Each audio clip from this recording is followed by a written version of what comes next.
Hello everyone, good morning. Welcome to সঞ্চিতার daily lifestyle blog. আর আমি সঞ্চিতা চলে এসেছি আপনাদের কাছে একটা নতুন ব্লগ নিয়ে। সকাল সকাল চলে এলাম লাউ শাক নিয়ে। তো এই যে লাউ শাক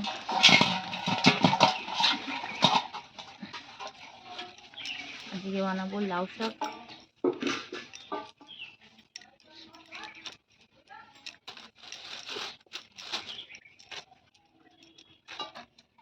তো দেখতেই পাচ্ছ লাউ শাকটা আমি কেটে ফেলেছি। আর এদিকে লাউ শাকটা কাটা হয়ে গেছে, সাথে দিয়ে দেবো আলু, বেগুন, আর এখানে একটু মূলো আছে, তো মূলোটাও ভাজা হবে।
তোমার নাতি, তোমার নাতবো।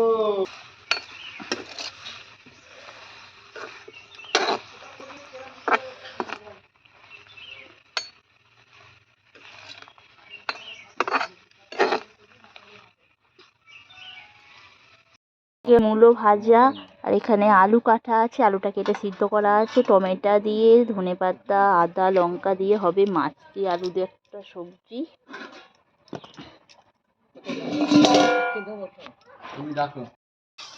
তো এই যে কড়ার মধ্যে দিয়ে দিয়েছি তেল, এই যে মাছ। বললাম ভালো করে মাছ দাও, আর আমার জন্য কিন্তু একটা ভোলা মাছ দেবে, নাহলে কিন্তু আসছে না, এ মাছ আসে না, ঝগড়া লেগে যাবে। ভুট মাছ আজকে কিচ্ছু নেই, কিচ্ছু নেই। 26শে জানুয়ারি কিছু নেই না, খালি রুই, পাতলাও নেই, এও নেই এখন। এ মাছ ফে মাছ নেই, মোরলা ফোরলা। শনিবার তো হয়তো আড়তে আসেন, কাল থেকে হয়তো হবে। দুদিন বন্ধ গেছে না, কালকে কাল বন্ধ গেছে, আজ বন্ধ গেছে, আচ্ছা আরো কাল থেকে তাহলে এরা রবীন্দ্র তাহলে কোথা থেকে মাছ নিল? কি মাছ? বাটা মাছ। বাটা মাছ ওই বুড়িটা বেচছিল তো, ছোট ছোট তো না বড় বড়? বড় বড় বাটা, এত বড় বড় বাটা। আর তো এই যখন মাছ ভাজছি, ঘুমাইনে তো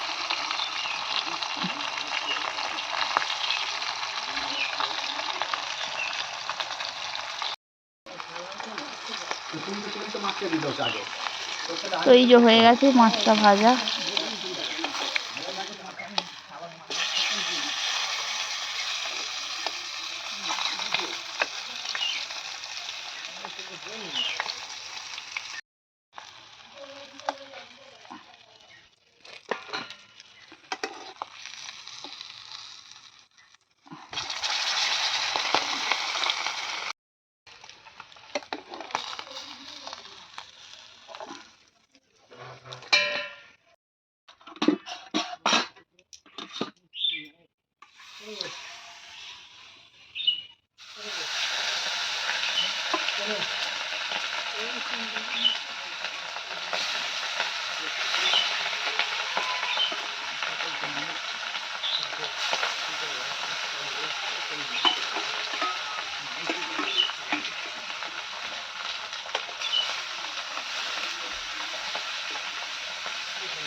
দেখো বন্ধুরা, একদম রেডি হয়ে গেছে আমাদের মাছের পাতলা পাতলা ঝোল আলু দিয়ে।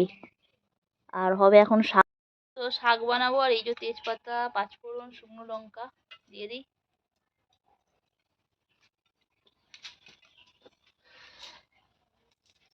তো কড়া জ্বলছে, এই যে। আর এই যে শাক, বন্ধুরা এই যে বানাবো এখন শাক। তো শাকের মধ্যে আলু, বেগুন, মটরশুঁটি, শিম সব কিছু দিয়ে দিয়েছি, তেলের মধ্যে দিয়ে দিই।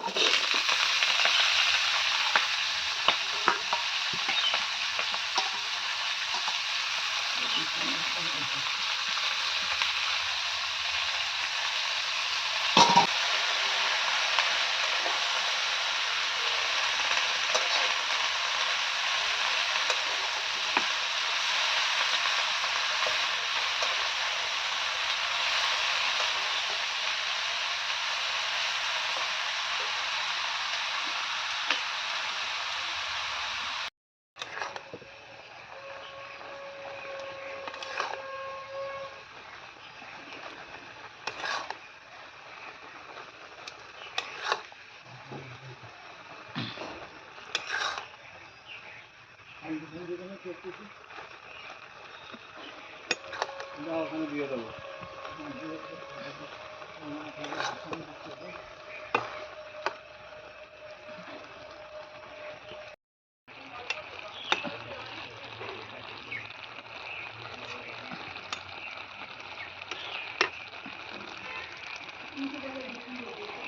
আর আজকে দুপুরের খাবারে কি বানাচ্ছি বলো তো? এই যে লাউ পালং শাক, আর ওখানে ভাতও হয়ে গেছে। তো লাউ পালং শাকটা হয়ে গেছে, শিম, বেগুন, আলু দিয়ে বানাচ্ছি লাউ পালং শাক। তো তোমরা কারা কারা লাউ পালং শাক খেতে ভালো?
ডাঁটাগুলো খাবে তো গো?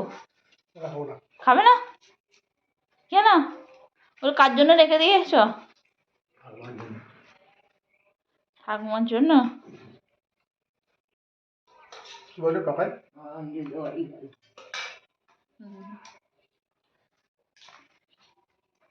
কাকাই